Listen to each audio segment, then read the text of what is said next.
On va reprocher gentiment, par lettre, d'avoir escamoté l'illustration de ce dont je parlais l'autre jour. Je disais que la Lune était apparue contre la falaise, mais je ne l'ai pas montrée, cette Lune. Eh bien, voici, j'ai retrouvé la photo, et ça tombe bien parce que je n'avais pas fini de vous en parler.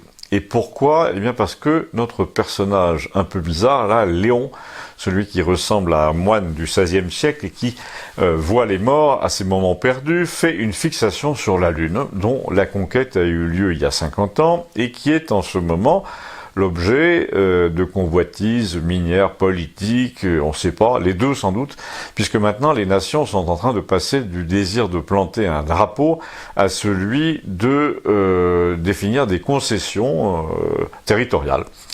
Mais la raison pour laquelle Léon nous en a parlé l'autre jour n'est pas celle-là. Il ne fait pas, lui, de géopolitique. Il fait plutôt du complotisme ésotérique, du paranormal. Et il faisait allusion à ce que les astronautes ont vu et à ce qu'ils nous ont caché, enfin ce que la NASA nous a caché. En gros, il croit à une activité extraterrestre sur la Lune. Alors là, ne vous moquez pas, ce n'est pas ça que j'ai à vous dire ce soir, c'est la Lune n'est pas vraiment mon sujet. J'ai dit que contrairement à Gustave, Léon n'allait pas beaucoup sur Internet, mais je n'ai pas dit qu'il n'y allait pas du tout. En vérité, il fait partie des gens qui sont abonnés à des listes de diffusion, de discussion, dont une justement traitait de la Lune. Mais le vrai sujet de cette discussion permanente où les gens intervenaient sur les forums, le thème du forum était le paranormal qu'on peut appeler scientifique. Ah bon, ça existe ? Oui, parce que Léon était d'une famille modeste de Périgueux, il était arrivé ici par mariage, il a une particularité, comme je vous l'ai dit, qu'il cachait au début. Vous allez me dire, on la connaît, il est médium. Non, c'est pas celle-là. Ça, c'est la partie improuvable de sa particularité. Mais il y en a une autre. Une autre, donc, vous allez me dire, qui n'est pas improuvable. Eh bien, en effet, une autre qui est tellement prouvable, tellement observable, qu'il l'avait fui pour ne pas devenir un animal de cirque pour les scientifiques. C'est que ce monsieur, à tête de moine, là, a eu un accident grave dans sa jeunesse, ailleurs, à Périgueux, je sais pas, vers 17 ans. Son cas a fait l'objet à l'époque d'études poussées, à une époque où il n'y avait que le Minitel, le téléphone, bien avant le Minitel d'ailleurs. Il a tenu un jour à me montrer les lettres du CNRS, celles d'un spécialiste américain, les réunions, les électrodes sur la tête, etc. Il y a un moment, m'a-t-il dit, où j'ai dit basta. Il m'a raconté, il me montrait toutes ces photos. Il avait l'air content quand même de me montrer qu'il était à l'époque un objet de curiosité, et il était très courtisé par les spécialistes du genre CNRS, les spécialistes du cerveau.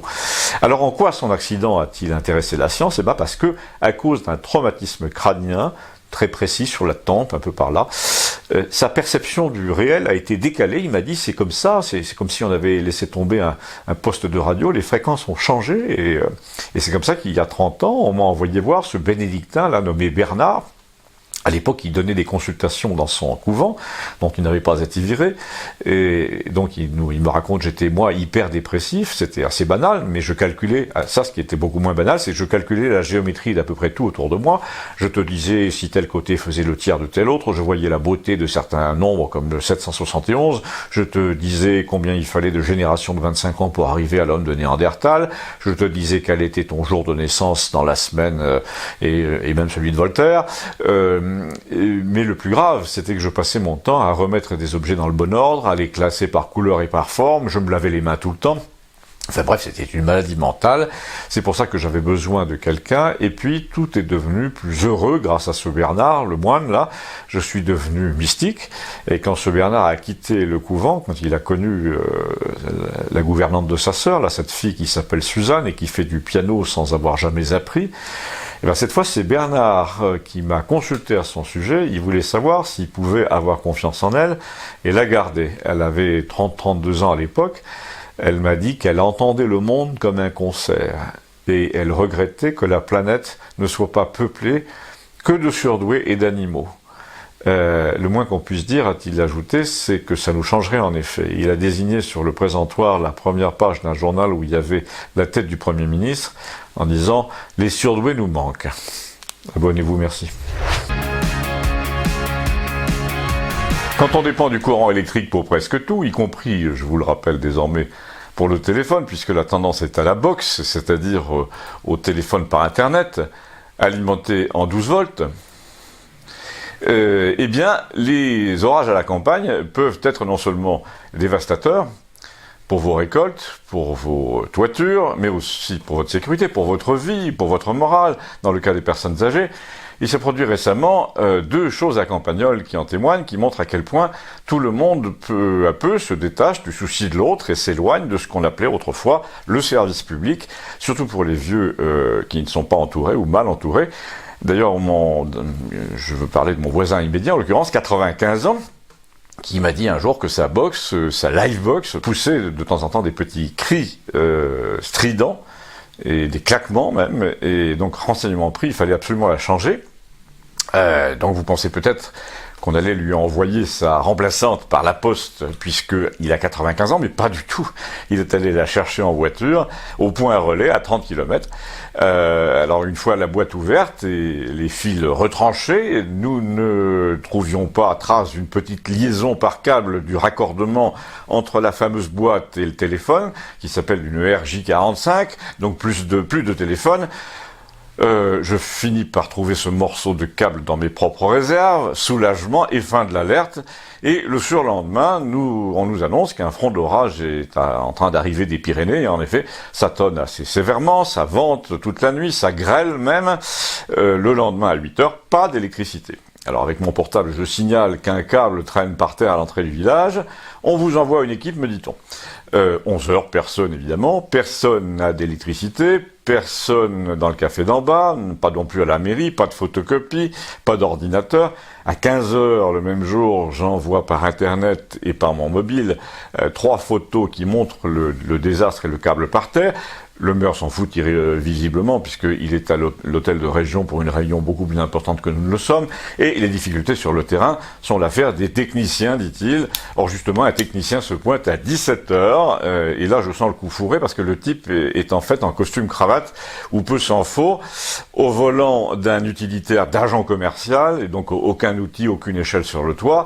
Donc il me dit évidemment, nous ne pouvons pas intervenir ici, mais il revient demain, promis, et donc le lendemain, en effet, le même type revient et demande à parler au maire. On l'envoie vers la secrétaire de mairie qui dit je ne veux rien entendre, c'est l'affaire de monsieur le maire. Je ne veux pas qu'on me reproche plus tard quoi que ce soit qui n'aurait pas été fait. Et donc le type explique au maire par téléphone qu'il ne peut rien faire avant demain car les équipes sont occupées ailleurs pour la journée entière, dit-il. Il dit, le maire lui répond, et normalement c'est à vous de l'expliquer à la population. Et comme on n'a pas d'électricité, on ne peut pas imprimer un panneau à scotcher sur la porte, on est obligé de l'écrire avec un feutre rouge. Alors les enfants de la cantine mangeront froid, les vieux auront passé la nuit sans téléphone et sans télé, on exhume des petits postes de radio à pile pour se rendre compte que les médias nationaux ne parlent jamais de ce genre de problèmes locaux, et le mardi à 10h, soit plus de 24 heures après, on voit enfin arriver un camion de dépannage, outillé celui-là, qui débite les arbres tombés, qui rétablit la ligne à 17h. Les gens sont furieux, ils comparent tout simplement avec la pratique des 20 années précédentes, avant que ça s'appelle Enedis, et Gustave résume le tout à sa façon. Avant, il y avait des camions outillés et 3 personnes en bleu par véhicule. Maintenant, il y a des voitures de commerciaux et en cravate qui ne savent rien faire à part ramasser de l'argent. C'est pas faux, a dit un type qui quittait le bar, et un autre a ajouté « Abonnez-vous » en me faisant un petit clin d'œil. J'ai fait une visite la semaine dernière à la sœur unique du fameux Léon, vous savez, notre calculateur prodige, médium, etc., parce que ça m'intéressait de savoir comment on devient un marginal mystique quand on est surdoué dans la France de Mitterrand, à l'époque où on a commencé à haïr tout ce qui dépassait, et j'ai pas été déçu. Il y a des choses que vous ne demandez pas à l'intéressé lui-même. Évidemment, j'allais pas lui demander de raconter sa jeunesse à Périgueux, ses dépressions à répétition, les scientifiques qui se penchaient sur le fonctionnement de son cerveau, sa fuite à la campagne, sa femme qui demande le divorce très vite. Mais sa sœur m'a raconté tout ça elle-même lors d'un repas très amical amical où elle avait l'air de me dire de prendre soin de lui au village. Mais j'en parlerai un autre jour, car la grande nouveauté de cette journée, c'est que mon hôtesse était mariée à l'un des adjoints de la ville, une ville moyenne près de Toulouse, et que ce type, son mari donc nommé Maxime, était un habitué de la chronique de Campagnol. Il m'a dit: c'est dommage que vous ne parliez que de village, parce que la gestion des villes comme la mienne mériterait un bon coup de projecteur.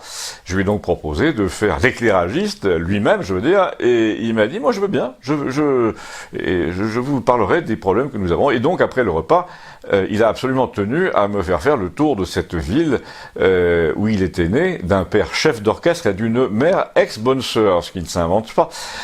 Nous avons donc visité les allées, le parc public, son kiosque à musique, le musée consacré à un peintre dont je vous dis pas le nom, parce que ce serait trop facile ensuite de deviner la ville. Nous avons longé les quartiers dits sensibles, les zones commerciales trop luxueuses et traversées de silhouettes noires, si vous voyez ce que je veux dire. J'ai jeté un œil sur le sommet des fenêtres au centre-ville où l'on voyait des figures de déesses comme à Vienne ou à Prague. Et tout ça, c'était la France profonde, celle qui a enjambé le 19e siècle à l'écart des grandes routes sans trop de dégâts, celle qui a sommeillé pendant la quasi-totalité du 20e et qui se réveille aujourd'hui en terre inconnue, si vous voyez ce que je veux dire encore.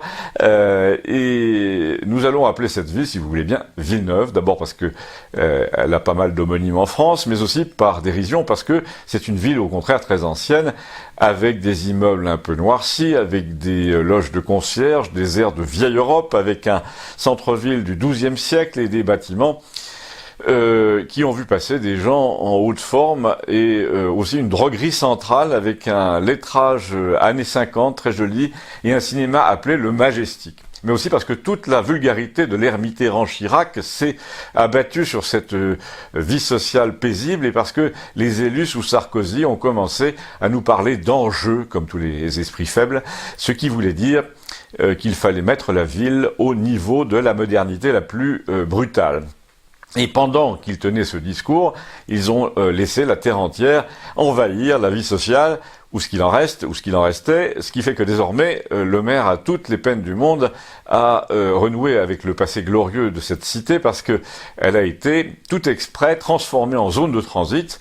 Et mon informateur, qui est toujours adjoint au maire, à 68 ans, est spécialement chargé de la culture en plus, ce qui promet de jolis témoignages. Je vous tiendrai donc au courant de tout ça, parce qu'il m'a promis de dériver vers Campagnol une partie des sujets d'indignation qu'il rencontre. D'autant m'a-t-il dit que vous n'avez pas l'air au courant, mais dans les villages comme le vôtre, les villes à problème comme la nôtre, ont reçu mission désormais d'exporter leurs cas sociaux. Les offices HLM veulent implanter les Afghans et les Somaliens chez vous, c'est déjà dans les cartons. Du coup, si vous le voulez, nous allons examiner scrupuleusement le contenu des cartons, avec l'aide du beau-frère de Léon, ce Maxime dont je viens de vous parler, et qui porte très bien son nom parce qu'il mesure 1m90. Abonnez-vous, merci. Il y a deux détails que je n'ai pas mentionnés à propos de Léon, notre médium qui a écrit 2 livres et qui voit les morts. C'est qu'il marche pieds nus dans des sandales en cuir de mai à octobre environ. Enfin en mai et en octobre quand même, il met des chaussettes marron. L'autre détail, l'autre particularité dont il ne s'est pas vanté et que m'a révélé sa sœur Eliane, celle que je suis allé voir à Villeneuve récemment, c'est qu'il joue admirablement du piano. Mais voilà, il n'a pas de piano, il n'est jamais monté chez moi et il se garde bien de faire allusion à ce talent caché. On peut même parler de génie, et s'il reste caché, c'est qu'il est lié à son problème cérébral, figurez-vous. Les gens du CNRS qui se sont penchés sur son cas dans les années 70 n'ont pas été très très fins avec lui, ou lui-même a mal vécu cette période où il était une sorte d'objet d'étude permanent, et notamment sa mémoire musicale, son aptitude à reproduire n'importe quel air de variété à la manière de Chopin ou de Franz Liszt. Enfin, pour être être complet, la sœur m'a dit que cette période avait coïncidé avec une forte consommation alcoolique et son beau-frère Maxime, musicien lui-même, adjoint à la culture de Villeneuve, fils de chef d'orchestre, m'a dit, j'ai essayé de lui faire obtenir un poste au conservatoire ici, mais il a tout envoyé promener. Donc, à force d'analyse, j'ai recomposé toute l'histoire moi-même. Il était dépressif, ce type, alcoolique, jeune, divorcé. Son cerveau fonctionnait en roue libre. Il a réclamé le secours d'un moine guérisseur dont je vous ai déjà parlé, Bernard, dans les années 80. Et il a fréquenté la servante du dit moine, Suzanne, une fille de paysan un peu homasse qui jouait du jazz sans avoir jamais appris. Et donc la musique, le côté entièrement autodidacte dans ce domaine, faisait partie de sa maladie mentale. Il avait d'ailleurs connu dans ces dernières années le père de Maxime, le chef d'orchestre là, qui avait reconnu en lui l'un de ces rares musiciens qui sont capables de déchiffrer n'importe quelle partition en la jouant comme s'ils étaient en concert. En vérité, c'est ce fameux chef d'orchestre qui l'avait introduit au CNRS, mais avec le CNRS, les choses ne s'étaient pas passées exactement comme prévu, parce que Léon avait l'impression d'avoir été trahi, c'est-à-dire pris pour un malade délirant, sous prétexte qu'il mélangeait la musique et le mysticisme. Et en fait, les chercheurs qui se penchaient sur le fonctionnement de son cerveau avait tendance à prendre son sens de la beauté pour une simple bizarrerie neuronale, disons, et refusait d'admettre l'idée qu'il puisse exister une sorte de royaume invisible de la musique et des mathématiques mêlées. Et vous ajoutez à ça qu'il lui avait collé de véritables psychiatres entre les pattes, et qui s'intéressait entre autres à la vie privée de ce garçon, pour ne pas dire sexuelle, et vous avez là un tableau complet des fragilités du pauvre Léon, qui pourtant souriait tout le temps. Eh ben, je suis arrivé à lui faire jouer du piano chez moi en utilisant un subterfuge, je le reconnais. J'ai imprimé sur ma laser une grande photo en noir et blanc, trouvée sur Internet, d'un musicien qu'il avait adoré, reconnu comme son frère de souffrance et de génie, un type très peu connu, sauf dans le milieu musical, mais qui était exactement comme lui, moitié génie du piano, moitié mystique illuminé, et qui surtout partageait son extraordinaire aptitude à interpréter comme en concert une partition qu'il n'avait jamais lue. Ce type qui est mort depuis et qui aurait son âge à peu près s'appelait Olivier Greff, ce qui n'est pas un personnage inventé, vous pouvez vérifier. Ils se sont perdus de vue 10 ans après environ, l'autre est devenu un compositeur contemporain avec tout ce que ça implique, et Léon a disparu, lui, dans la nature, et la nature, c'est chez nous, c'est Campagnol. Et moi, j'ai provoqué exprès des retrouvailles, si on peut dire, que je vous raconterai demain entre Léon et son passé de musicien, simplement en imprimant ce fameux portrait sur ma laser, un portrait de cet Olivier trouvé sur Internet. Abonnez-vous, merci et à demain. Donc hier, je vous expliquais qu'un peu par hasard, j'ai provoqué une sorte de court-circuit dans la mémoire de notre Léon en imprimant le portrait d'un musicien qu'il avait admiré et en l'invitant chez moi sous un vain prétexte. Il réclamait l'un de mes livres, je lui ai dit de monter, et pendant que je cherchais le livre, il a regardé le fameux portrait, il a pâli et il m'a dit textuellement « Mais comment vous connaissez ce type-là » Je lui ai répondu « Je pourrais vous dire que j'ai tous ses disques et que j'écoute que lui, mais non, en fait. Il se trouve que je l'ai connu, c'est la vérité, quand j'avais 18 ans à Paris. Il avait étudié dans une école de piano à New York et ça nous impressionnait beaucoup. Alors là, il s'est produit un peu ce que j'espérais, c'est que Léon m'a dit, mais c'est évidemment lui qui cherche à entrer en contact avec moi en ce moment par votre intermédiaire. Et il avait raison, finalement, le fait d'avoir eu cette idée bizarre d'imprimer ce portrait pour l'appâter, en quelque sorte, pourrait avoir été inspiré par le fantôme de ce fameux type, le type de la photo. En tout cas, il s'est produit une chose extraordinaire. Léon s'est assis au clavier du piano, de mon piano, ce qui m'a fait un très grand honneur, parce que de notoriété publique, enfin, d'après sa sœur, il n'avait pas joué depuis presque 10 ans.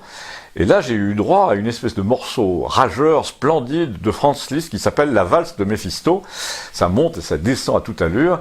Et vraiment, j'ai eu l'impression que quelque chose de surnaturel était en train de se produire. il n'est pas impossible que ce morceau ait eu un rapport avec le type sur la photo véritablement, et avec les circonstances de leur rencontre, mais j'avais l'impression qu'il ne fallait pas creuser tout ça si je voulais éviter de le fâcher. Pendant qu'il jouait, j'ai envoyé un SMS à sa sœur, dans son dos, dans le dos du pianiste, pour lui dire de décrocher son téléphone à mon prochain appel, d'écouter et de ne pas me rappeler. Et j'ai donc refait le numéro pour lui faire entendre les 5 dernières minutes de ce récital improvisé. À la fin, Léon s'est levé comme un zombie. Il m'a dit qu'il me remerciait pour le livre que je venais de lui donner. Il m'a dit, vous savez, rien n'est jamais dû au hasard. Et puis, il a enchaîné sur des choses assez aimables, du genre, je suis content que vous ayez fait la connaissance de mon beau-frère Maxime. Son père était un excellent chef d'orchestre et vous savez quoi, dans les années 30, le chef d'orchestre a débauché une bonne sœur pour lui faire un enfant, ce qui est très mal. Et depuis, mon beau-frère raconte cette histoire à tout le monde, mais je crois qu'en fait, elle n'avait pas encore prononcé ses vœux. Ça, c'était bien Léon. Il s'embarquait toujours dans des détails, mais l'essentiel est qu'il avait rejoué du piano. Et il m'a dit, j'ai entendu dire que vous aviez donné un piano électrique à l'église, et si vous me donnez la clé de l'église, j'irai jouer de temps en temps. Mais c'est pas moi qui ai la clé de l'église, lui je dis, il faut la demander à Madame Labourdette, et pour avoir le droit de vous la donner, il faut qu'elle demande l'autorisation pratiquement à l'évêque. Et j'ai raconté déjà que pour donner à l'église un instrument de musique, il avait fallu 4 mois et la visite de 2 curés. Et il m'a répondu en guise de conclusion, c'est vrai, ce pays est foutu, on ne peut plus rien faire de gré à gré sans 3 mois de démarche. Et là, une anecdote m'est revenue que je vous raconterai demain au sujet du gré à gré et de la nécessité pour tout et tous d'obtenir une autorisation, mais je vous laisse sur une précision. Il adorait Franz Liszt parce qu'il était musicien et mystique, d'ailleurs prêtre à la fois, et il a résumé la chose en disant « La musique, c'est le langage de Dieu ». Abonnez-vous, merci.